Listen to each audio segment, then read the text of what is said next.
Yo, welcome back to another episode of On the Spot Sports. I'm Jack, and I'm along with. Tyler. And in today's episode, we have a good one. We're going to be talking about COVID-19, otherwise known as the coronavirus. We'll get back. We'll get back into the NFL free agency. A lot of stuff happened since our last episode 3 days ago, so we want to discuss that with you guys. But first, Tyler, how are you doing? Doing all right, man. I guess I'll go with all right. Just not the same right now, honestly.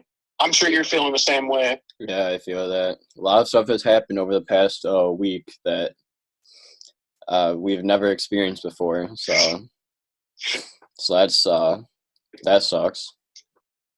Yeah, it's just crazy. Sometimes I'll admit I'm scrolling through Instagram, which has become, I do not want to look at the hours I've spent on Instagram these past 3 days, especially. But I see these memes and it really hits you sometimes. And it says, we're really living through a page in our history book right now, our future history book. And honestly, it's so true because I don't really know when the last time is that we had this kind of a pandemic, really, or a crisis. Yeah. I mean, 9/11 was, I think, the last time, but we were all so young. I mean, I was 2 months old when 9/11 struck. You were what, probably a little bit over a year old? Yeah, just we like a year and a half, maybe. Yeah, we wouldn't even really remember it. Yeah. So it's just yeah, I mean, it's totally true. This will go down in American history for sure. So it's just crazy to be living in these kind of times where you really can't do much. You don't have a choice. Yeah. So let's get off on a good note. Is there anything that's made you happy this week, or not really? No doubt about it. What's made me, I'll go a different route. I definitely happy, but more so just relieved and kind of at somewhat of ease. It's got to be NFL free agency because we'll get into that more. But in a world right now where there is literally no sports on, like, this is the only thing that is keeping the sports world, I think, intact just as a whole. It's the only thing that's been scheduled on time. And everyone's listening. I mean, this is front page news. And not only is this front page news because all the other sports, I should say, aren't going on. And we'll touch base on this later. This has to be the craziest year of NFL free agency we have ever seen. And I love sports. I love football. It's a sport I consider to follow the most. It's kept me at bay right now. So just keeping track of it, that has been my number one thing during this quarantine, coronavirus thing, whatever you want to call it, is sitting in front of my TV, got ESPN on, and that's, yeah. And of course, talking football here. Absolutely, absolutely. That is another thing that this pandemic is not going to stop, is this podcast grind. Oh, yeah. This coronavirus, COVID-19 ain't stopping this podcast. We're going to keep grinding through, keep putting out episodes as much as we can, since this is literally all we can do, pretty much. Yeah, absolutely. I agree. So, yeah, same thing for me. I like NFL free agencies. It's a sign of relief right there, along with doing this podcast and doing some graphic design stuff on the side. So it's all. Oh, yeah, there you go. It's all coming in. But we also got all that e-learning stuff going on still, which sucks. Let's be honest here. It just doesn't work. It doesn't. Seeing your teacher from that kind of standpoint, it's like it's honestly messing with my brain. It's so hard to grasp the fact this is what we're going to be doing for school.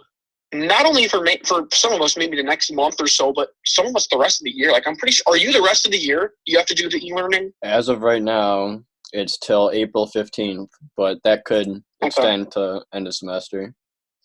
Yeah, I believe our April 15th is Monday for you. That's Monday, right? Yeah. So ours is the 19th, is technically the last week. So right now, like you said, anything could change. We're scheduled to go back to campus like normal April 22nd. That's the next Monday. So, but like I said, anything could change. But again, it's just I can't do it. It's not that I can't do it, but it's not the same. Yeah, that's probably the one or like the few things that's grinding my gears right now is the e-learning. But only one of my classes are having like online classes, like face to face, or not face to face, but like video class or whatever it's called. The rest I just do on my own whenever I can, which is nice, but it's also a lot more work. Yeah, honestly, out of the two, I would I would really prefer doing just the on your own thing. Like, I know it's kind of a pain sometimes because the teacher has to give out one long email and you're like, oh, when is this going to be over with? But I feel like it's better to just go through that within like maybe 5-10 minutes, something like that, and compared to sitting there for like, I don't know if you do it like sitting there like a normal class for that whole time period, being like, what in the world are we doing?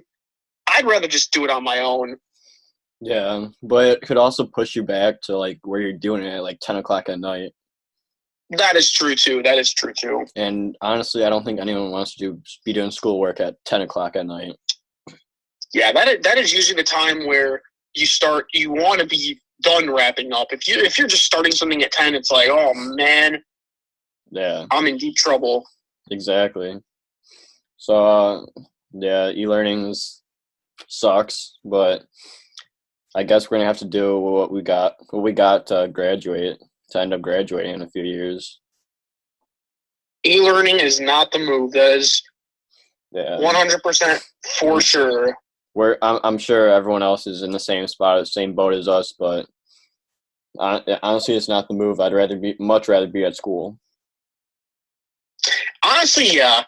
Especially compared to the video sessions, I would much rather prefer being at school over the video sessions. The online on your own, I really don't mind because you don't have to like travel. But I'd rather see the teacher face to face. You know, it's just see your easier. friends. Absolutely, absolutely. Yeah, so that's what's grinding my gears. So I'm sure that's grinding your gears too. Definitely. Also, just the whole thing of trying to take that social distancing thing at heart. It's very hard to not just go out and, go to a restaurant, go see your friends, just do whatever. It's honestly very hard. And I don't know what else to do anymore. I mean, like I said, all that I have right now at home these days is just ESPN. That's all I've been doing, and Instagram, all that stuff. But it's so weird knowing that you were being forced to not do anything. Like, you always had the kind of the freedom to do whatever you want to an extent, but now it's like, no, stay here. Yeah, it's just surreal. It really is a history book lesson, sort of. Exactly, but please do the social distancing thing. It'll only have this thing go away early or sooner rather than later. So yeah, if we stay in and wash your hands, that's a good one. That's important, and just don't cough on other people or have other people cough on you. Wash your hands. Yes, common sense for all that. And I will admit, not even just the fact when this whole thing started, I just on a daily basis, I hate when my hands get like somewhat greasy or dirty from anything. Exactly. I'm not even kidding. I would probably say on a daily basis, I wash my hands probably around 10 times or more a day. I cannot stand the feeling of my hands being like greasy or dirty, and it's just blah for me. Yeah. So stay away. Social distance is like 6 feet away. So the sooner we do that, the sooner this whole pandemic goes away. Yeah. So unfortunately, though, I don't know how much longer this is going to last because we're still seeing so many more of these sporting events and leagues being postponed. Schools are staying out the whole time now. We don't know how much longer this is going to go on. Yeah, exactly. So I believe this is a good time to transition into the actual episode now. So as we've been talking about, COVID-19 or the coronavirus is a big thing in the world right now. It's a pandemic. It's canceling. It's suspending, canceling so many seasons, so many leagues, so many schools. So it's a really big thing right now. So it's gonna be in the history books. We're gonna be reading about this stuff, or our kids are gonna be reading about this stuff, and we'll be like, yeah, we've experienced this. It was crazy. Maybe even grandkids too. I definitely say it will be in the history books for sure. That's a 100% guarantee. Yeah, I don't disagree with that whatsoever. So let's get into the leagues that have been either suspended or canceled. So let's start with the NBA and G League. They have suspended operations indefinitely, I believe, right? Yes. But I've heard that the NBA is talking about teams about maybe playing in July. So that would be interesting. I heard, I'm not really sure about the specifics on the G League, but I definitely did hear that the NBA has come out and said this is a best case scenario. The NBA will resume the season, whatever they decide to do. I'm not sure if they want to finish out the last 15, 20 games of the regular season or hop right into the playoffs. They said whatever they do, mid-June at best will be the starting point. And we're not even sure. Like, this could go on longer because I'm glad you brought that up because the NBA, I feel like they're in more trouble now. As we heard the news yesterday that 4 Brooklyn Nets players tested positive for the coronavirus, one of them being Kevin Durant, who has not played at all this season. So I think, honestly, the more players that end up testing positive, it's going to hurt whichever league you're in the most. Because, I mean, the only 3 we had were Donovan Mitchell and Rudy Gobert on the Utah Jazz, and then Christian Wood, I believe, on the Detroit Pistons. And then they did not disclose the details, but 4 Brooklyn Nets players yesterday, one of them being Kevin Durant. So, honestly, I'd say back more now, considering it just got doubled from 3 to 7 people. Yeah. I also saw an interview done with Donovan Mitchell on Instagram. I saw it, and he's doing fine though. He's doing good, no symptoms or anything, which is good. So hopefully all of them are recovering and getting better. Yeah, honestly, I've always had a lot of respect for Donovan Mitchell ever since he came into the league. I know I'm kind of going into an offhand thing here, but I was really, really sad. Well, anyone who gets it, it's a very unfortunate circumstance. But I've always had a lot of respect for Donovan Mitchell ever since he came in the league. I always thought he was one of the most down to earth guys, and him getting it obviously is a very unlucky circumstance. But then again, like I said, one of the guys that I kind of noticed closely, for me personally, for having a lot of respect towards. You just don't want to see this for anyone, like I said. And Rudy Gobert, again, he seems like a nice dude. I mean, I'm not taking anything away from him, but man, you can't joke around like that. Mm-hmm. There were reports coming out that were saying he was being careless in the Utah Jazz locker room, touching other people's belongings. And actually, I saw something after one of the games. He went to every single microphone at the press conference table and touched it and was making jokes about the coronavirus. And then the next day after that happened, he tested positive. Karma. So, honestly, that's what it is. I have nothing against Rudy Gobert, but in this situation, it's just like, yeah, you get what you get, but this is the severity of this. Yeah. You never know when it's going to come into you, and this is why you got to be safe. Exactly. And you just can't do that. It's too serious of a thing. I get that he's like joking around, but with that, it's too serious. Can't be doing that. You really, in this time, you really cannot joke around like this. When our country as a whole, and I mean country as a whole, has come to this point. World, maybe even. Definitely. When we've come to a point like this, there is no no reason to joke around. It's just you can't. There's no need for it. Exactly. So so let's go on to some more leagues. The NHL and AHL have both been suspended indefinitely till at least May 1st. Is that what I'm hearing? And I don't know about the AHL, but I think the NHL, they're gonna go right into playoffs or like have some sort of like a wild card seeding too as well for like all the teams. Like if like you just play one game, then the winners go on. Something like that, maybe best of 3, best of 5, something like that around those lines. And the AHL season I have no idea what's going to happen with that yet.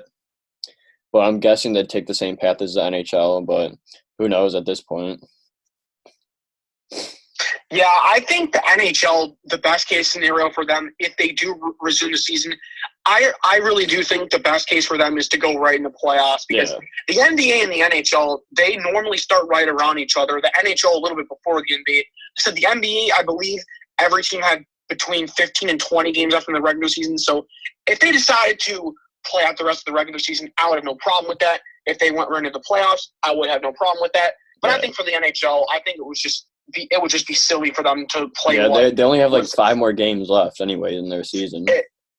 Between around 5 or 10 games, I think personally they should just go right in the playoffs. But if they even do get to that point, but again, I believe there's one NHL player, or has there been more? I believe he was on the Arizona Coyotes. I did not hear about that. I think I heard one person from the Arizona Coyotes has tested positive. Interesting.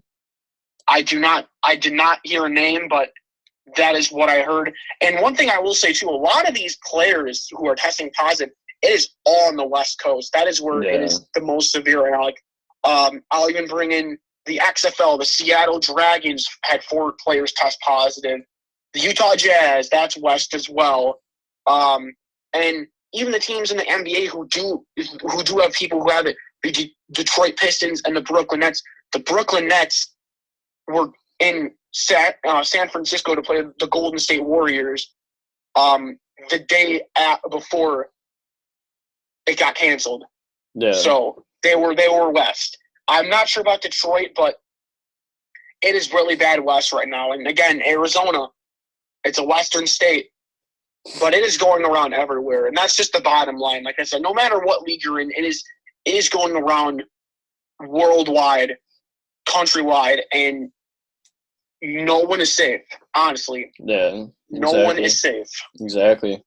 And then the East Coast Hockey League, Southern Professional Hockey League, and the Federal Prospects Hockey League have all canceled their seasons, which we have a lot of our interviewees play in those leagues. So I feel for them. Hope they're all like doing good. Hope they're all quarantining themselves, and we'll all get through this. Absolutely. Yeah, there's nothing else we can say at this point. Yeah, and then MLB and minor league baseball have both suspended their season I think opening day by 2 weeks. It may be more at this point. I heard MLB suspended opening day till mid-May. Yeah, so yeah. Mid-May at the earliest for the MLB. I'm sure the MILB is doing that too for the minor leagues. So it's I've heard. I believe two minor league baseball players for the Yankees have tested positive. Cool. Yeah, so probably mid-May is the best option for them. That's what they've confirmed right now for the MLB. I think though, out of the, obviously there are more sports impacted, but of the 4 major sports that we hear of the most, I think the MLB is in the most trouble. Yeah. I mean, they have not even started the season yet, and this is hit. And honestly, this really pains me to say this, but it's the truth. Unfortunately, the MLB, I feel like, is sort of losing viewership. Like, they are declining, and now for this to happen to them with their season not even starting, and it being delayed by this coronavirus, it's a major blow. Major blow. The NBA and the NHL, they're sort of at a point where it's like, but they've gotten through about 3/4 of the regular season, so it's not too bad. But the MLB has just gotten slammed by this, and I believe that they have been the sport that has been affected the worst out of the 4 major ones that we cover.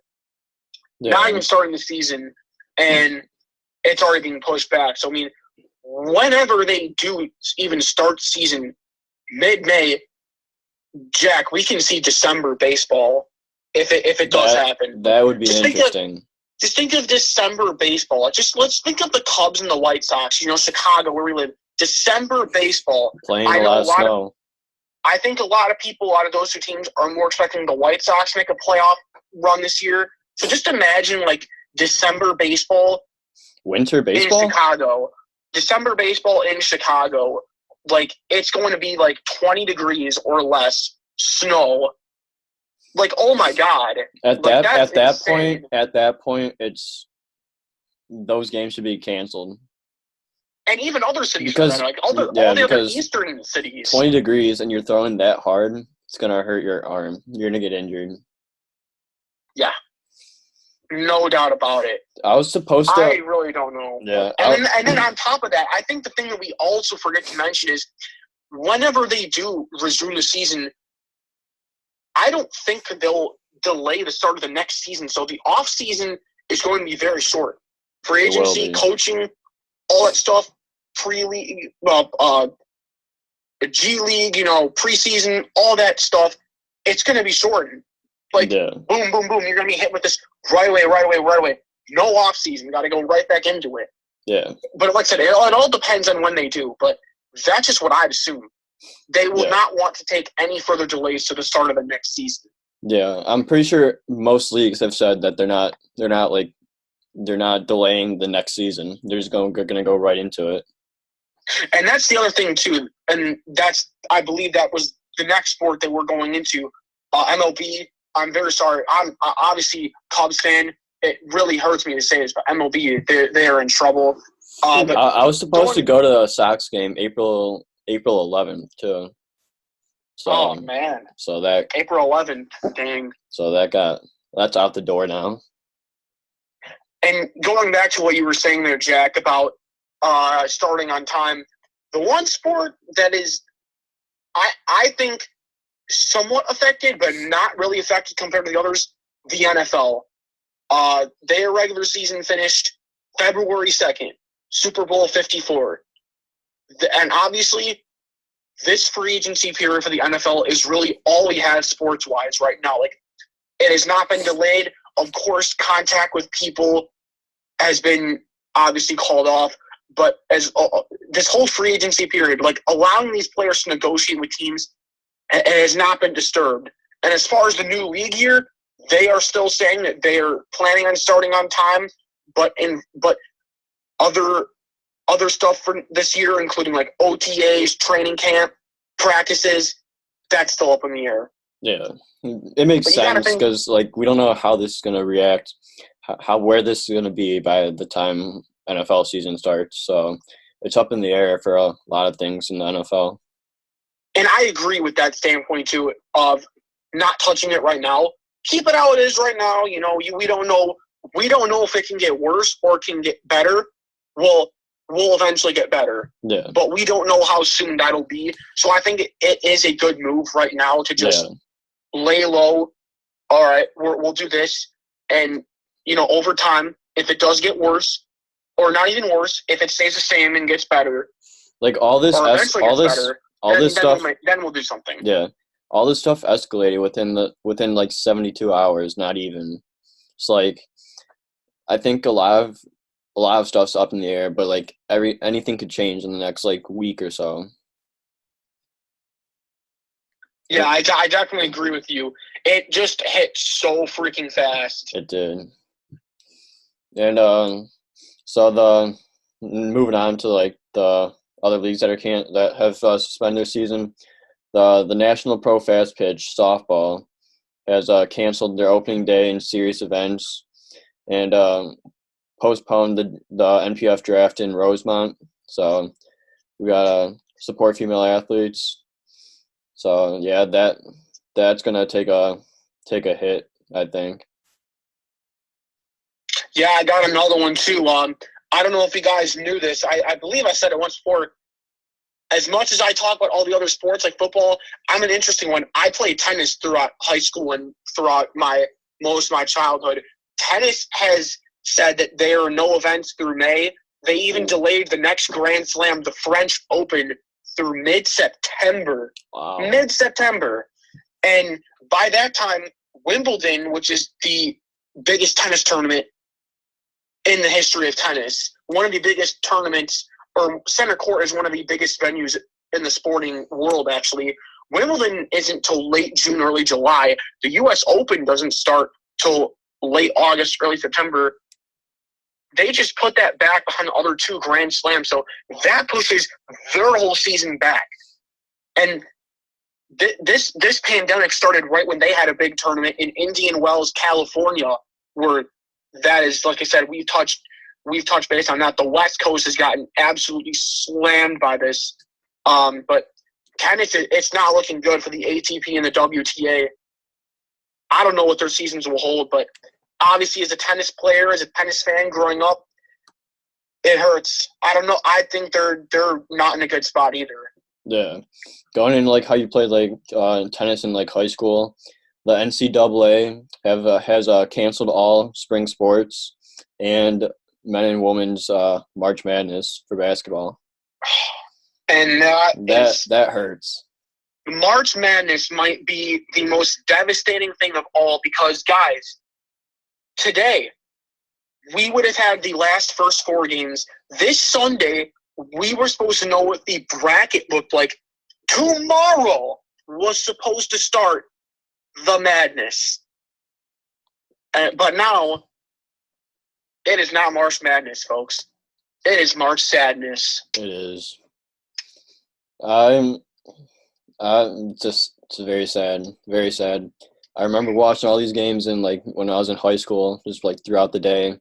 Teachers wouldn't even care. They'd just be like, they wouldn't even care that I'd just be sitting on my computer just watching March Madness. That's how good March Madness is. On my normal school day, which is Monday, Wednesday, Friday, I was so ready on Friday to pull out my phone and just tune in. You know, keep one eye on my teacher, keep one eye on my phone. But it's just, is that even possible? Overall, one eye on your teacher, one eye on your phone. Well, you get the point. But yeah. I think we all know what the biggest or what the picture is here. I mean, March Madness being canceled. I mean, no matter what your take is on like any sport, like whatever your favorite sport is, I think everyone gets wrapped up in March Madness and everyone picks a team to bandwagon. Most everyone does a bracket, and this is our major bandwagon phase where we ride them until they get knocked out. Like 2 years ago, we didn't even really know anything, but Loyola Chicago, was it awesome to see them go to the Final Four. That was unreal, especially since they were from Illinois and from Chicago. It's close to us, so I was riding that bandwagon. Oh my God, I love that. But again, I feel like just as an overall sports fan, everyone gets so wrapped up in March Madness. Everyone loves it. It's intense. Some people consider it the greatest time of year in sports. I think it's definitely up there. But yeah, it's definitely up there for sure. I think that this might be the biggest impact. Yeah. Right. It has to happen right literally a week before the bracket comes out. So unfortunate. Yeah, for sure. The NCAA also impacted my season for track too, since it canceled the entire season. And we just got done with indoor season, so we're going to outdoor track. And now that's completely out the window. Yeah, I'm sorry that your track season got canceled, man. It's all good. We just gotta keep on going on the grind, embracing it, and get ready for cross country season. Yeah, next year, whenever that'll start. Yeah, for sure. hopefully on time. Hopefully all this thing will be in the back pocket by then. Yeah, I think our only option at this point is, again, just one day at a time. Keep waiting it out. Yeah. We will get better. It's just we don't know when. Yeah, that's all you can do We at don't this know point. when. All you can do at this point. Yep. So moving on to NASCAR's, you're more knowledgeable in this, but NASCAR's suspended races, right? Yeah, I am. I am a NASCAR fan. Actually, going into last week, I believe it was Friday, NASCAR was one of the, if not the only sport that did not cancel anything.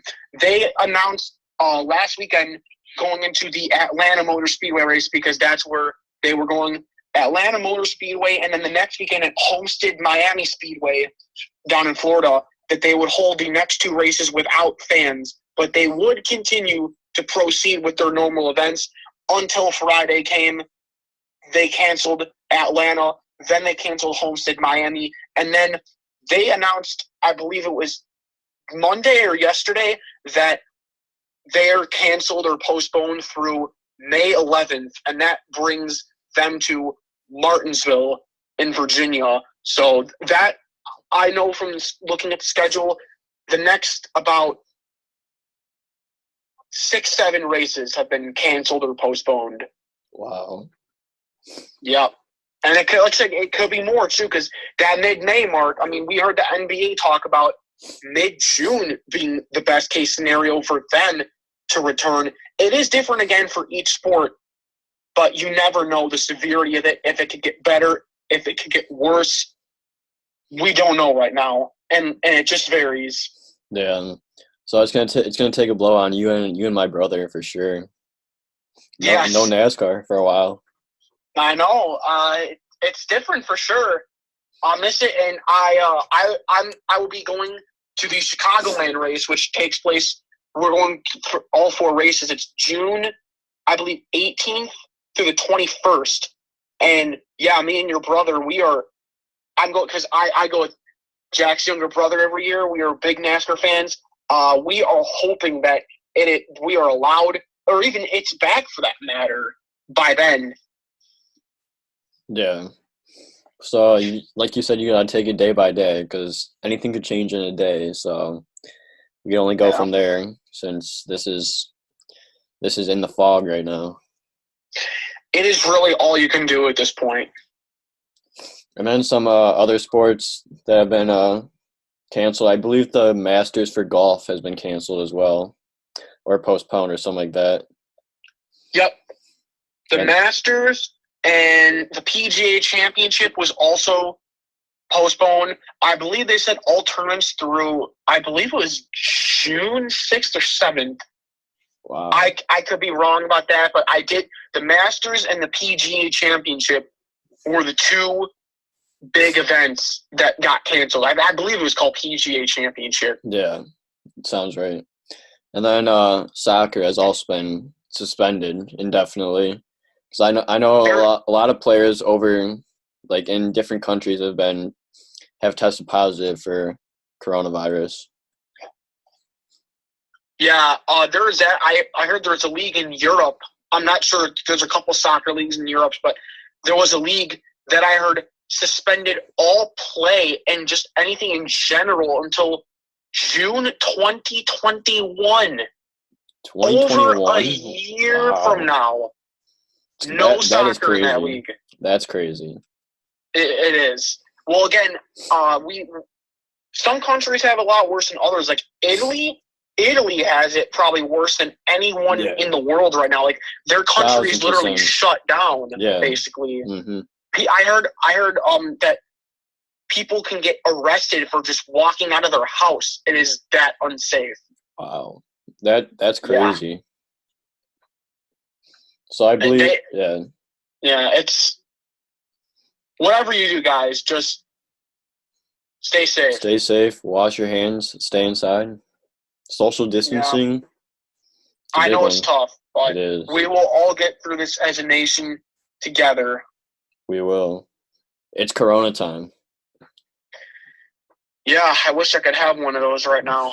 The actual one. Yeah, but just stay safe out there, guys. So wash your hands, practice social distancing. We'll get through this. Tyler, Yep. you know what time it is right now, right? I can't say that I don't know what time it is, but I'm ready. Let's get into this 2020 NFL free agency. Let's go. Man, oh man, have we had a lot. The craziest free agency in probably the history of the NFL.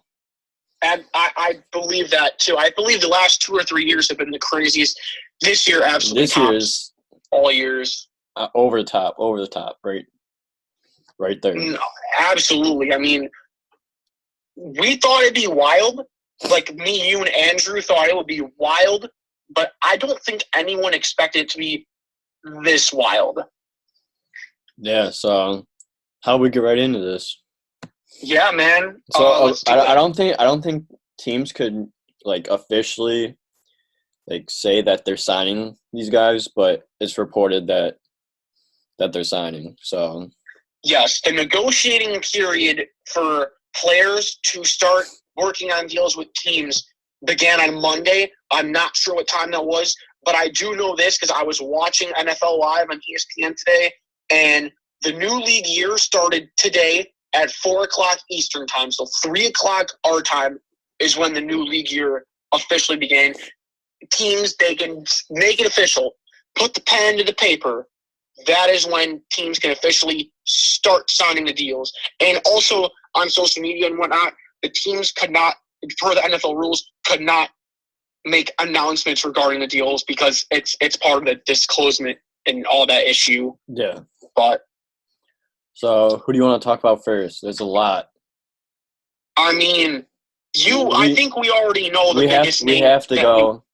We have to go TB12. We want him to go first or last. Let's keep him for last. Last for the best one. All right, TB12. We will save you. I don't know why. This is just one that's on the top of my mind right now. Pretty big signing for the most part, but I'm gonna go Byron Jones to the Miami Dolphins on I believe it was a 5-year. I actually forgot the money worth that. The Dolphins made Byron Jones the highest paid cornerback in the NFL, and this is a very fun fact. I think people will kind of cringe at this. Not necessarily cringe, but be like, The Miami Dolphins have the 2 highest paid cornerbacks in the league on their franchise right now. Yeah. It is Byron Jones from the Cowboys is now the highest paid cornerback for the Miami Dolphins right there. But before that, I believe he was not a free agent, but Xavier Howard is the other guy. He is the second highest paid cornerback. Miami spending lots of money this offseason. That was not the only move they have made. Miami is probably the team that most people are looking at that's making a splash in free agency. That is just one of the big deals they made. Yeah, 100%. That's a huge deal for them. And the Dolphins are on the upslope right now. They're absolutely. I believe they're going to do a lot better than they did last year, but I'm not jinxing anything. I think the Dolphins will be better than last year. The one piece of the puzzle that I think they still have not figured out, which is okay, is quarterback, and I think that will be figured out by draft time because the rumors about Tua Tagovailoa have not been official yet. But we will see. Quarterback is still the one position that I think they still have kind of up in the air. But I don't think Miami will necessarily win the division yet, but I think they will be more than a 5-win team. Yeah, they're gonna play a lot bigger, a lot better than they did last year. So, definitely agree with that. Yeah. So speaking of quarterbacks, I think you know where I'm gonna go with this one. Chicago Bears have signed Nick Foles for. Now be careful when you say. Now be careful when you say that. They traded. Nick Foles. they acquired in a trade with the Jags in exchange for a 4th-round pick. So, and the deal for that was it was a trade. Nick Foles is technically still under contract with the Jacksonville Jaguars for 3 years. He signed a 4-year deal last year. Very, very just really, really bad deal by Jacksonville on their part. He did not do good for them this year at all, despite playing around 4 games. Gardner Minshew is obviously the new man for the Jaguars, the legend himself, Mr. Jorts. Gardner's the guy now, but Nick Foles, 3 years left on his contract. The Bears did take that contract. They restructured it, and he could void it after this year, depending on how his performance goes. So I think it's kind of like an opt-out clause. Like Nick Foles after this year can say, "All right, I'm heading out if I want to," but the Bears have taken on his contract now. Yeah. So what are you feeling about this trade? At first, I did not really like it at all. I was really, really hoping the Bears would go after Cam Newton, but I heard stuff that his physical and his health, they were not looking to get on that because Cam Newton missed 14 games last year due to, I believe, a shoulder injury. I believe that's what it was, not the foot. No, it was the foot. The shoulder was the one before. Cam Newton was the one that I wanted them to go after the most. Then it was Andy Dalton, but Andy Dalton, I don't even know what in the world is going on. I mean, people have been saying for months the Bengals it's basically a done deal, Joe Burrow to the Bengals at number 1. So Andy Dalton, that kind of leaves him in a bye-bye scenario. He's still a Bengal right now. So I don't really know where he has to go at this point. Yeah. But Nick Foles, if we're going back to that, was not the first guy I wanted. At first, I was pretty disappointed, but the more I heard these guys talking about it, the more I kind of realized it. He is very familiar with head coach Matt Nagy. He is very familiar with quarterbacks coach John DeFilippo. He is very familiar with our offensive coordinator, Bill Lazor. His best statistical season where he threw 27 touchdowns and 2 interceptions back in 2013 with the Philadelphia Eagles. The offensive coordinator from the year was none other than Bill Lazor, who is our offensive coordinator right now, even though he's our play designer. And Nagy is the play caller. But Foles has been with Nagy in Philadelphia and for a little bit in Kansas City. And John DeFilippo was his offensive coordinator or quarterbacks coach when they won the Super Bowl in Philadelphia. So, you know what?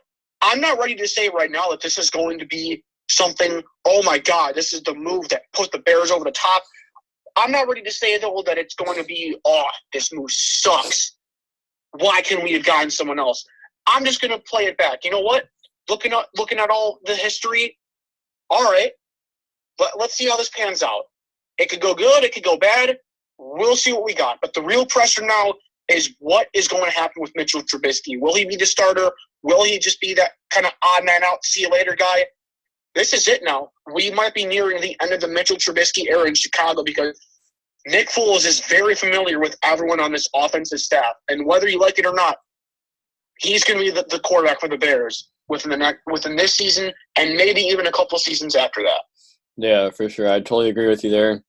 Nick Foles will also help Trubisky a lot in his development, hopefully, because with 2 decent quarterbacks, they're going to push each other and they're going to get that friendly competition. So it'll push both of them. So hopefully it produces the results. Hopefully. Absolutely, and honestly, my best case scenario for that, I don't want to spend too long on the Bears, but it just sucks because you get so wrapped in. I would really, really like to see Foles start week 1 or have Trubisky maybe start a game or 2. If he doesn't do anything, put Foles in right away. Yeah. Do not make Mitchell Trubisky last. I'd say Mitchell Trubisky's ceiling for starts this year is 4 weeks. Yeah. If he starts more than 4 games, I feel like his time is overdone. But also another thing, no matter what happens before that in training camp, do not exercise his fifth-year option in May. Decline it. Do not bring Trubisky back. He's not the answer. Yeah. And I'm sorry. As much as I just hate saying it, though, I appreciate Mitch. He's given us his all. He's tried, but he's overvalued, and he just wasn't the guy. Yeah. I appreciate all his efforts, man, but it's been proven time and time again he is not the guy for our franchise, or maybe for anyone's franchise, unfortunately. But yeah, I think this is a clear indication that no matter how long it takes, like I said, training camp, week 1, week 4, maybe Nick Foles. This will be Nick Foles' team. Yeah, for 100% agree with you there. So just close that Mitch Trubisky book and open up the Nick Foles book. I'm interested to see. I mean, he's Super Bowl MVP.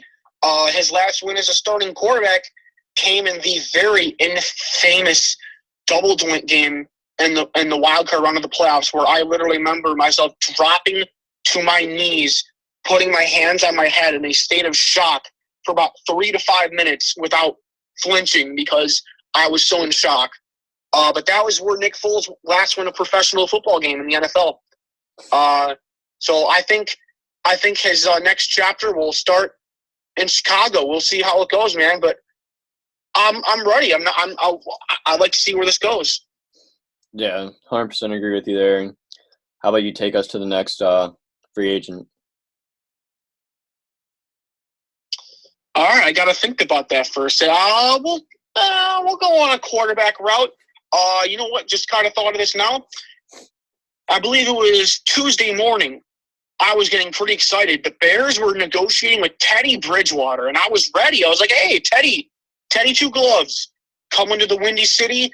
But that was not the case. Bridgewater went in a different direction and instead signed a 3-year, $63 million deal with the Carolina Panthers. This is an interesting deal, I feel like, because Cam Newton is still under contract for Carolina. But this signing with Teddy Bridgewater essentially means Cam Newton is out of Carolina. And Cam Newton made it very clear on social media. He did not ask for this. He did not want this. He quoted that, "You guys did this to me. Please do not make it seem like I wanted this," and was very frustrated.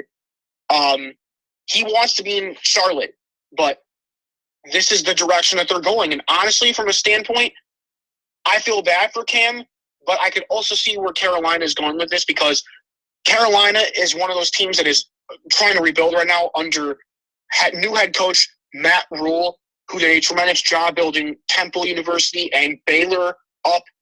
He's here now in Carolina. New owner or general manager David Tepper is in there as well.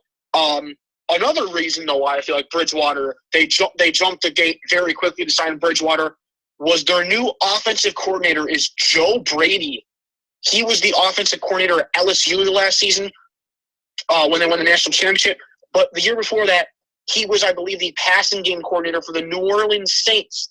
Teddy Bridgewater was on the Saints the last 2 years. He is familiar with Joe Brady. He knows the offense.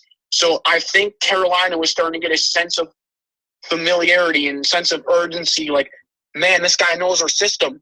Let's get him right now. Because Bridgewater was one of those guys that was going to have a high market, a higher market than most people anticipated. And Carolina jumped the gun and got him. So Yeah. Congrats, Bridgewater. I would have liked to see him in a Bears uniform, but It's gonna be interesting what he's gonna do with Carolina now. I will say this, though. I will not be surprised if Carolina gets last in that division. We'll get to that later, because that NFC South division might just be the toughest division in football next season. 100%. But They have a congratulations to tough Teddy division. Bridgewater on the deal. He had Yeah. a pretty bad injury. Now he gets another chance. We'll see what he does. Like I said, he's familiar with Joe Brady. So we'll see how they mesh together in the rebuilding Carolina Panthers under head coach Matt Rule. Yeah. Also, Carolina also signed Kyle Allen to exclusive rights free agent, and he signed a 1-year extension. Yeah, So Kyle got that Allen's back, backup. so you could obviously see the backup. I believe they still have Will Greer, their rookie selection out of West Virginia. They're pretty loaded at quarterback there though. Allen and Greer, I think, will battle for a backup spot, but it is no question. You're paying $21 million for Bridgewater. Yeah. He is the starting quarterback, no doubt about it. No doubt. So another free agent I want to go to is we talked about this with Andrew, Jack Conklin. He agreed to terms on a 3-year, $42 million deal with the Cleveland Browns with $30 million guaranteed. Yeah, Jack Conklin was the Titans had some decisions to make. It all started out, though, with them signing Ryan Tannehill to right now the biggest contract in free agency in terms of guaranteed money. So Tannehill, they locked him up. Then people started realizing it was the franchise tag was in play for either him, Jack Conklin, or Derrick Henry, their breakout running back. There was a case for both. Henry, the leading rusher last year in the NFL. Conklin, a big part of that offensive line protecting Tannehill and breaking up big runs for Henry. They ultimately decided to franchise tag Derrick Henry, which I cannot blame them at all. We were getting into the running backs a little bit, and honestly, Henry is one of the rare talents that I think deserves a big deal. And you know what? Locking him up like that, I have no problem with that. But that ultimately left Jack Conklin out to go. And honestly, we have not talked about it. I think Andrew might have touched base on this, but huge move for the Browns. It is. Huge move. The Browns had one of the worst offensive lines last year. I think they could have been a lot better if their offensive line was better. Baker Mayfield had no time to throw the ball. As much as we want to talk shit about Baker Mayfield, he had no time to throw the ball last year. Now, Jack Conklin, that's one piece of the puzzle right there. You still got 3 or 4 other guys, but it's a huge addition for the Browns offensive line for sure. Exactly. Arguably one of the biggest offensive tackles on the free agent market. Big deal. They locked him up. Big move for the Browns. I think the Browns will be a lot better in the Kevin Stefanski-led Browns than the Freddie Kitchens-led Browns. Yeah. They're already proving to me that I feel like they'll be better. It's only one addition. It's only one addition, but any addition is better than there was last year. Absolutely, and I know you are. I think. Well, I'm not going to do this for my next one because I know you did Conklin. But another big Browns addition they added was tight end Austin Hooper from the Atlanta Falcons. It's another weapon for Baker Mayfield. 4-year, $44 million. Hooper breaks the bank for the biggest tight end contract annual salary in NFL history. It was expected, honestly, for Hooper. But again, another big signing for the Browns. Like I said, a lot of big moves this season for the Browns this offseason. I think so. It's another weapon for Baker Mayfield and Kevin Stefanski's offense. I'm liking what I'm seeing more from the Browns. I think they'll be a lot better than they were last year. Yeah. But just wanted to touch base on that since we're already talking about that. Going to the Browns too. Casey Keenum has agreed to a 3-year, $18 million deal, including a $10 million guaranteed. That's also a step up. I would say Case Keenum. Yep, that is a backup quarterback deal. Now, I personally would totally take this deal if I was Keenum. Obviously, did, but I think this is a great deal for Keenum. And not only that, but I think this is essentially a spot where this is a prove it kind of thing. Keenum has been around the league a lot. This is Baker Mayfield's time now. He has got weapons. He's got a good offensive coach who's been established for the last decade with the Vikings. If Baker Mayfield does not perform to his abilities with these weapons and this new head coach, which I think is a lot better, this was their plan. If Mayfield is not the guy, this is your next guy. This is your next guy in place to kind of take over at the moment. He's not a long-term solution, but it's an at the moment thing. He's locked up for now. It's a good situation to have for sure. It is, and honestly, you know what? If you don't play, hell, $10 million guaranteed, $18 million for 3 years, I'd take that. Yeah, I'd take that in a heartbeat. Well, but going back to that, though, as of now, I do think Mayfield will take a step up next year under Stefanski. Yeah. Yeah, you went with Conklin, right? Yeah. This one, yeah, I think I'll start with this one, and then you can go into the other one if you want to. If you got another one, I'll just go to that one. I was gonna go to this one first, but this one broke way earlier. This trade might be one of the most shocking trades in NFL recent memory, if not NFL history.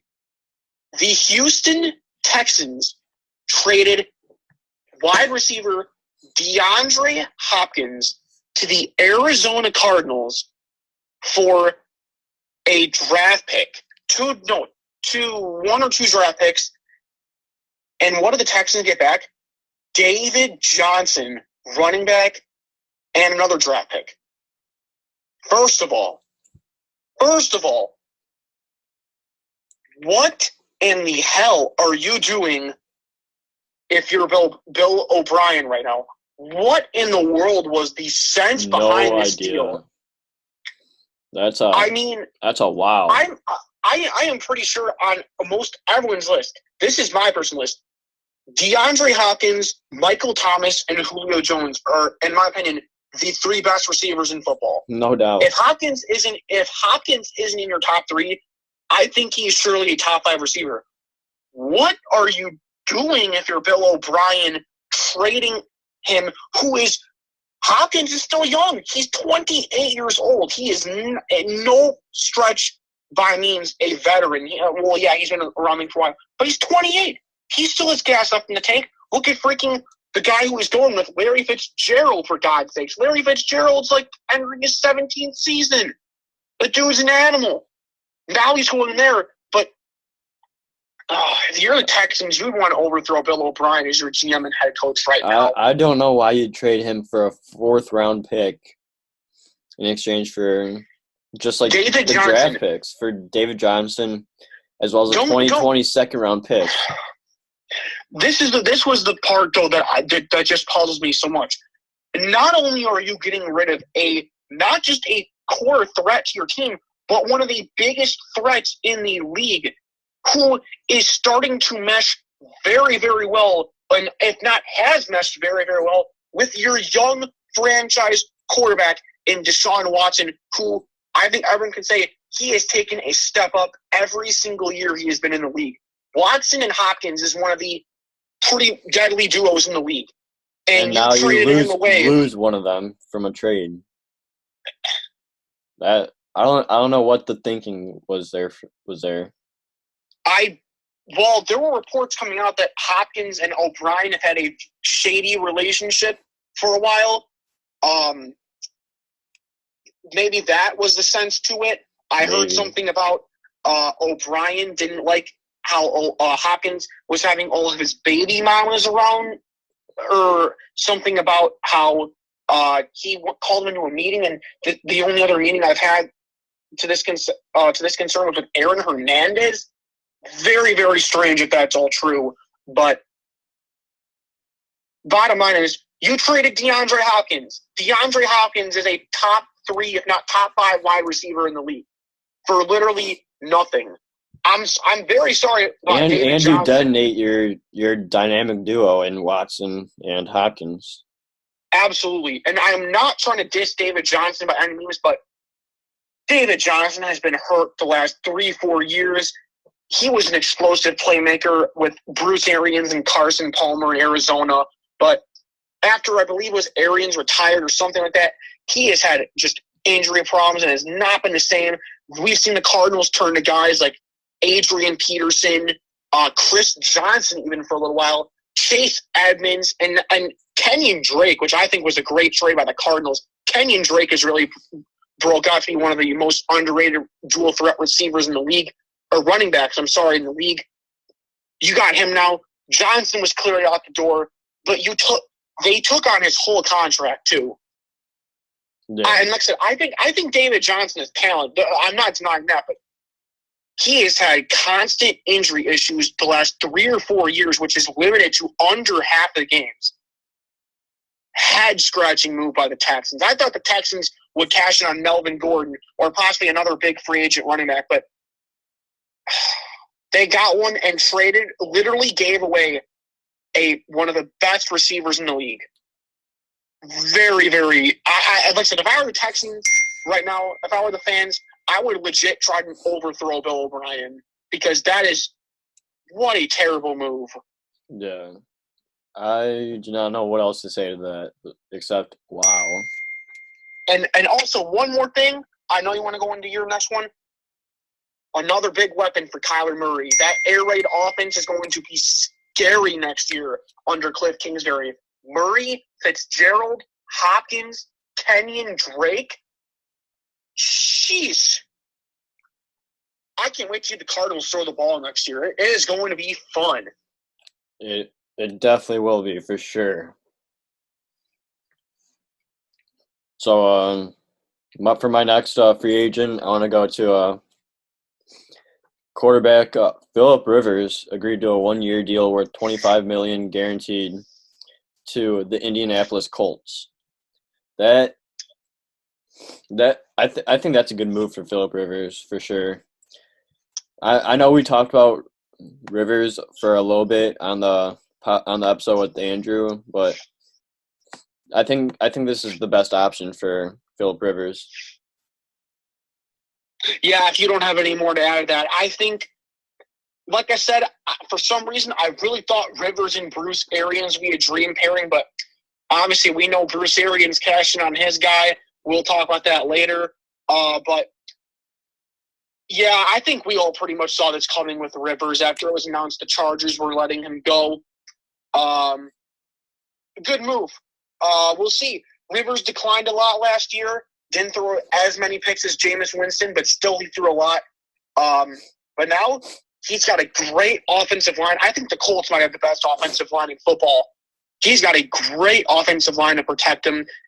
He's got some good weapons. I'd say the Chargers have a little bit better of weapons than him. T.Y. Hilton is a great receiver. I don't know if Devin Funchess is back. Jack Doyle is back. Ebron is a free agent. I don't know the necessities of that, but he's reuniting with his former, I believe it was coach or former player, Frank Reich, the head coach. They know each other. And then the offensive coordinator, Nick, I forgot his last name. It's something with an S. Nick I don't know. I forgot his last name. Rivers is familiar with him as well. So, like I said, as much as I wanted to see Rivers to the Bucs, I think we all knew this move was coming. But congrats to Rivers. Very simple, straight up 1-year deal. And if we're gonna want this to go again, we'll make another deal. Sirianni Sirianni, yes. Yeah.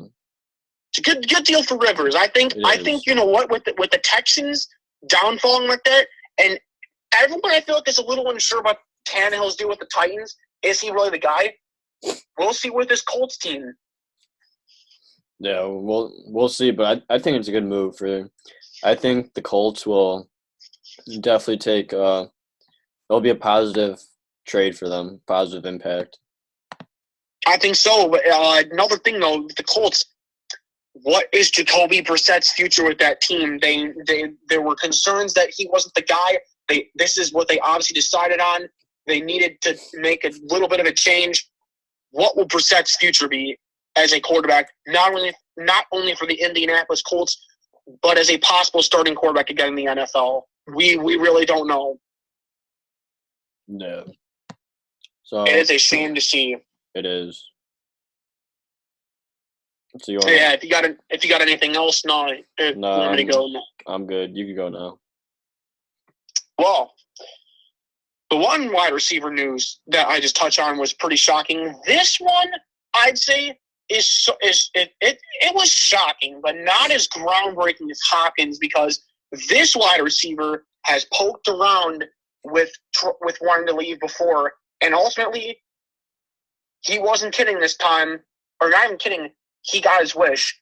The Minnesota Vikings traded wide receiver Stephon Diggs to the Buffalo Bills for 4 draft picks. 4 draft picks. Now that, just compare this trade. The Bills got, I believe, a draft pick too with Diggs, but the Vikings got 4 draft picks, 3 this year, 1 next year for Stephon Diggs. Just compare this to the DeAndre Hopkins trade when all they got back was David Johnson, and I believe it was 2 draft picks. And the Vikings got, in a very injury bottled up David Johnson, 4 draft picks. That's interesting. I believe one of them, if it wasn't a first rounder, they definitely got a second rounder for Diggs. But the Vikings, I mean, it's tough because Diggs is showing his frustration. Ultimately, like I said, he's been traded. He's out. He's no longer there. Who they'll turn to is that number 2 receiver, because now it's very obvious that Adam Thielen is the number 1 guy in Minnesota. Whether I'm sure people were confused if it was Diggs or Thielen number 1, but now it is Adam Thielen. Who they'll turn to as the number 2 will be interesting. Laquan Treadwell may be a name. Olabisi Johnson if he's still around. Or maybe the Vikings will be one of the guys that cashes in this wide receiver heavy draft class. Or maybe they'll play for Emmanuel Sanders. We'll see. Just thought of that right now. But the Vikings, I think the Vikings will be all right, honestly. They're kind of in a win-now-ready team. But same thing with the Buffalo Bills. The Buffalo Bills got a weapon in Stephon Diggs. Mm-hmm. It's a huge move for the Bills. Huge move. Oh, absolutely. And their number 1 receiver last year was Cole Beasley, the longtime Dallas Cowboy, and John Brown. Imagine what Beasley and Brown can basically be slot receivers now. One of them had to go long routes. Now Diggs is that guy. Diggs is the obvious new number 1. Beasley and Brown can kind of go back into their other roles that they've had with the Cowboys and then Brown with the other teams. Josh Allen just got himself a good wide receiver.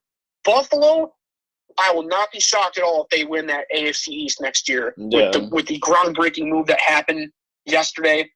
Buffalo is coming. Sean McDermott and Josh Allen are building a great team right now.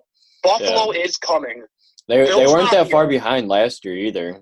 And with this move, they had the Patriots to scare twice. With this move, Bills are definitely, I think, going to win that division.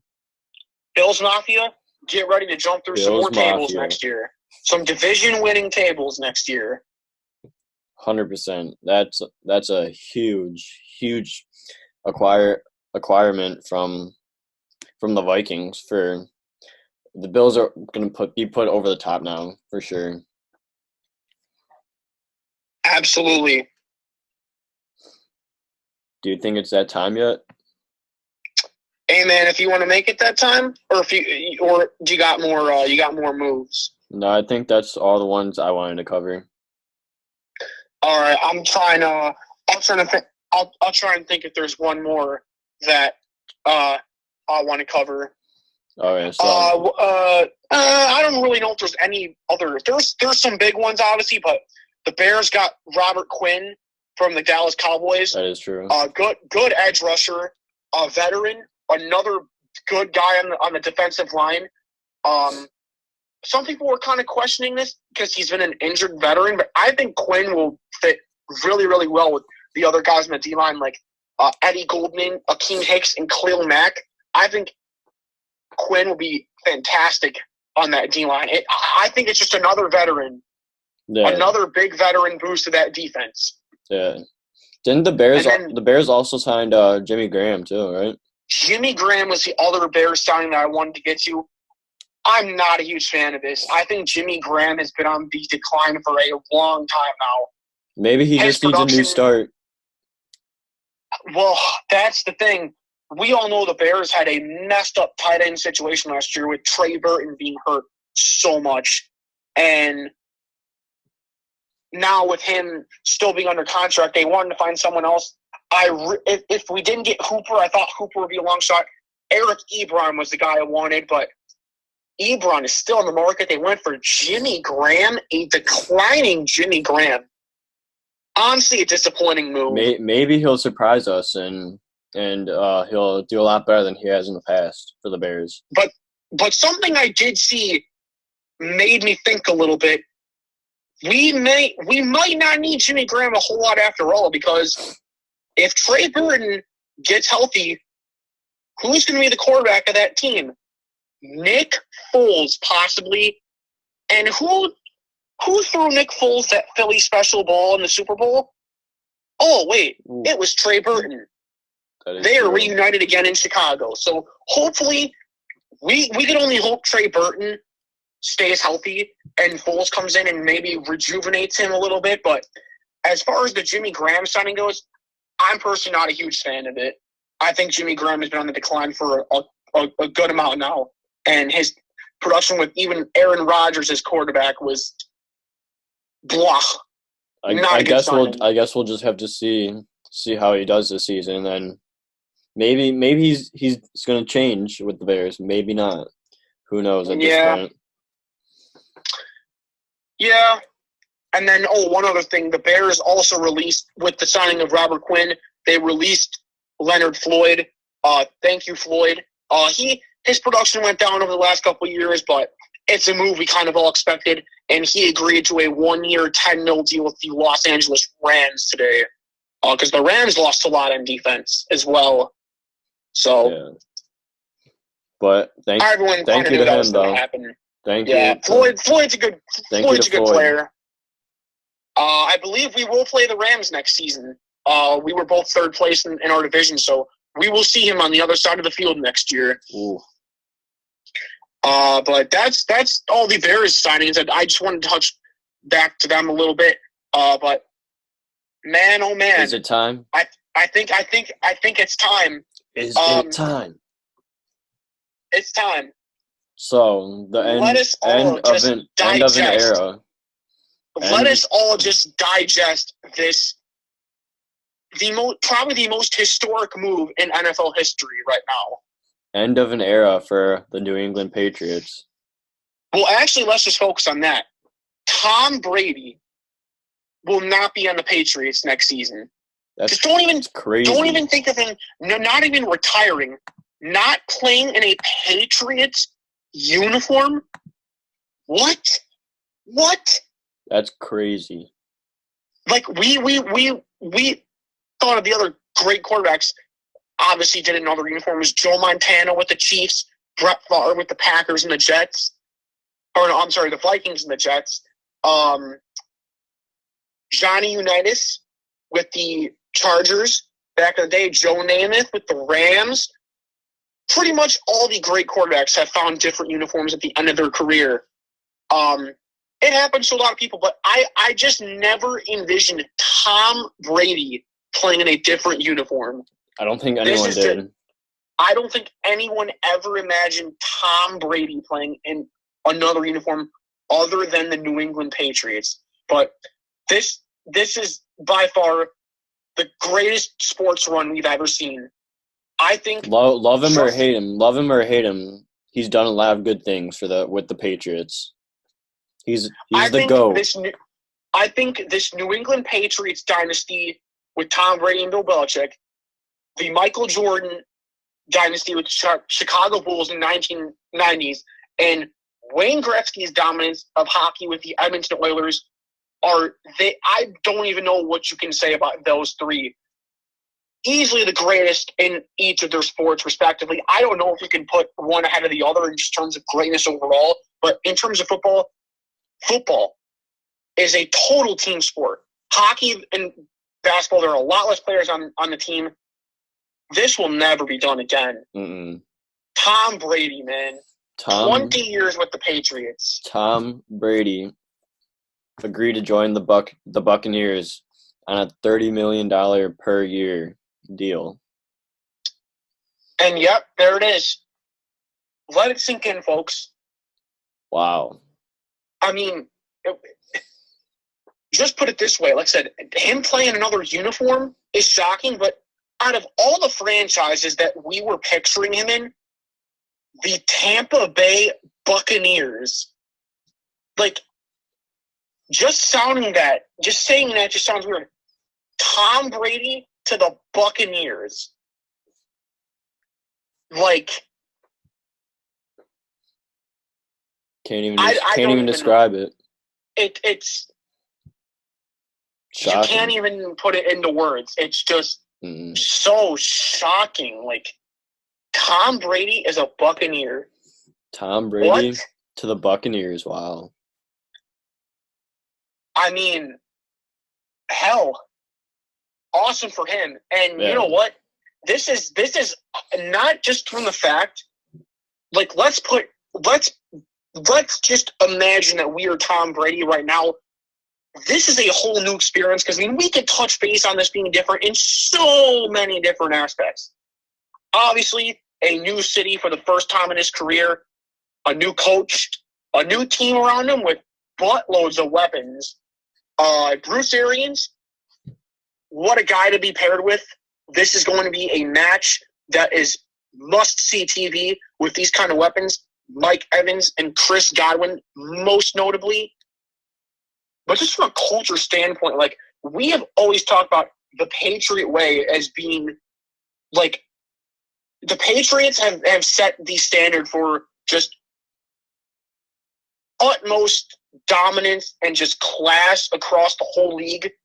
And now that Tom Brady, the leader of that among all the players, is gone, so shocking. Culture change just from that right there. And let's not forget, the Super Bowl is being held in Tampa this year. That is just crazy. Super Bowl in business. Tampa. Tom Brady in Tampa. You know what? I'll be honest. I'll jump on the Buccaneers bandwagon for them to go to the Super Bowl to be played in Tampa. They'll be the first team to host Super Bowl and win if they make it. And make it to the Super Bowl, I believe, too.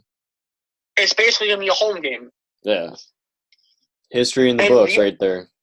The other thing that I couldn't think of for Brady, we touched on city, we touched on team and coach, we touched on culture. The other thing, too, that we really all did not see, Tom Brady to stay on the New England Patriots as long as he has taken pay cut after pay cut after pay cut to be on this team, for them to prioritize other positions so that he can stay in this winning culture. I'll take pay cuts for you guys to just go retool on anything you want. Yeah. I don't care. I like being in this position because I want to win. I love what's going on here. But let's just put it in this way. Like you said, Jack, the deal. Tom Brady with the Patriots has never made more than $23 million a season. And Jack, How much did you say is he roughly making a season with the Buccaneers now? $30 million. $30 million a year. This is something that Tom Brady has never seen before, but he sure wants it. Otherwise, he would not have jumped the gun for it. Mm-hmm. It's crazy. I'm gonna have to hop on the Tampa Bay Buccaneer bandwagon. I'm a Tom Brady fan though. So I don't think that'll be a bandwagon because I'm a Brady fan. This is going to be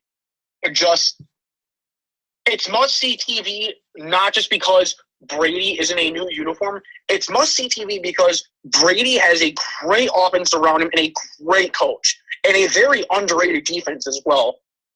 Tampa Bay, now he is paired with Matt Ryan and the Falcons, Teddy Bridgewater and the Panthers, and my God, Drew Brees and the Saints. He plays Drew Brees twice a year. We always talk about we want to see a Tom Brady and Drew Brees Super Bowl, and we've missed out. We're getting Tom Brady and Drew Brees for twice a year now. Are you kidding me? This is awesome. It's awesome. It's unreal. Can't wait. This is awesome, man. The top two in passing touchdowns. Top two quarterbacks in recent history of the league. Unbelievable. I I honestly can't wait for that. It's gonna be so much fun. No words, though. No No words for words. this.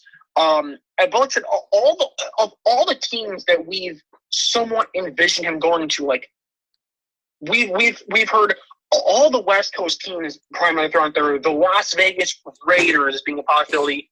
The San Francisco 49ers, although I kind of thought that was unlikely from the start because they had Garoppolo. It's been his hometown favorite team since he was a kid.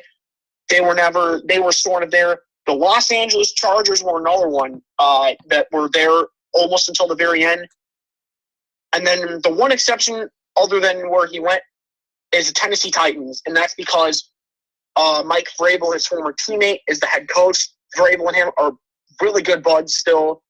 So I thought that was a great move, but Tampa Bay, a team that has not made the playoffs in 12 years, the second longest active NFL drought for not making the playoffs, the NFL franchise with the lowest all-time winning percentage. That's where Tom Brady is. The Tampa Bay Buccaneers. Just sounds so weird to picture and say it. Let me get that Brady jersey now. I really don't. I mean, like, I kind of do low-key, but I would feel like such an idiot bandwagoner at this point. Just say you're a Brady fan, and it'll be all good. I know, but that would be just too much. I can't do it. You know what? I'll root for them, of course. Yeah. But I'm not going to be like, oh, yeah, man, I'm a diehard Brady fan. I'll be like, you know what? That's freaking cool because I want to see what he does in another uniform. Yeah. And in a division, too, where the AFC East was not competitive for almost every year that he's been with the Patriots. I mean, it has been a blowout after blowout in that division. Last year was one of the years that we've seen competition. There's all-around competition here in the NFC South. And the Saints have been Super Bowl favorites the last couple of years. The Falcons, as much as they have not looked very good, have a former NFL MVP and should have won the Super Bowl 3 years ago, but blew it against none other than Tom Brady. And the Carolina Panthers, like I said, I know Carolina is in a massive rebuild right now, but they got a new quarterback. And they got a new offensive coordinator. Carolina should be it's more competition for Brady. Yeah. More all-around competition. It's gonna this be. will be fun. It'll be a fun so season. Competition is gonna be insane. The GOAT is a Buccaneer in that league, in that division. In that division, it's gonna be insane. I mean, the Buccaneers or the Saints have to be a 5 or a 60. Like, let's be honest. They'll probably both make the playoffs right now, but one of them is going to be a 5 seed or a 6 seed. Like, wow! And taking out all the other teams from the equation, like that NFC West is going to be loaded too. The 49ers are still going to be there. The Seahawks still have that fighting spirit every year. Watch out for the Cardinals, though, too. I think the Cardinals will make a playoff push. Yeah, history will be made.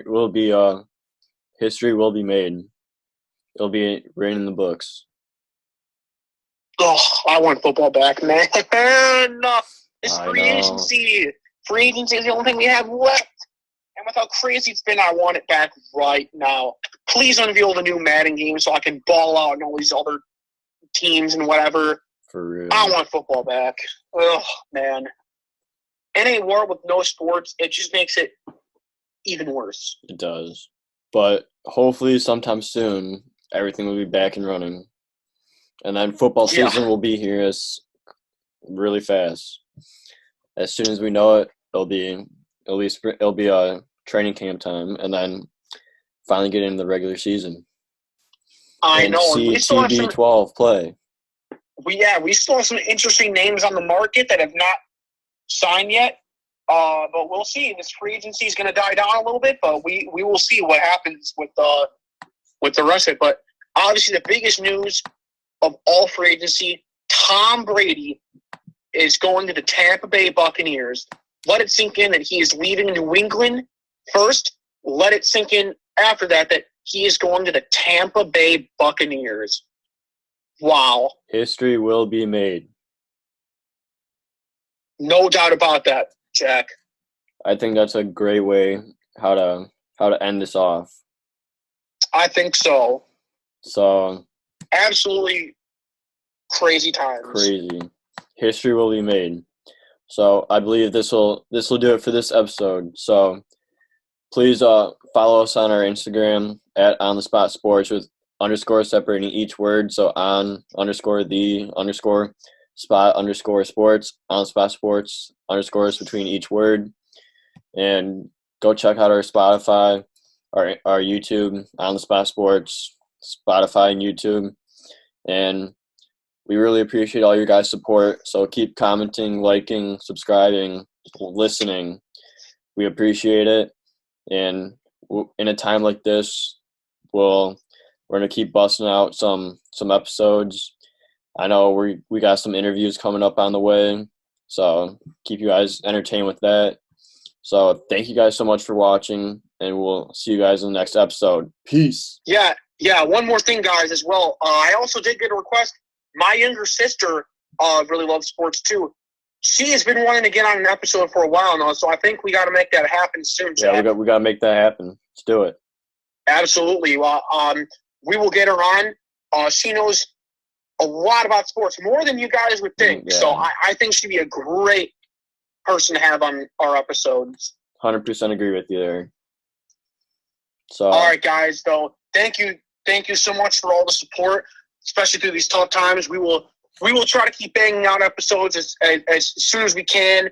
If you guys got any recommendations for what we want to do too, please tell us. We'd love to hear you guys' thoughts. But thank you guys so much again, and this is another great episode to film. Take care, guys. Stay safe. We will definitely be more active on Instagram as well. So go follow us there. So please be safe. Wash your hands. Stay within that social distancing. And we'll see you guys in the next episode. Peace.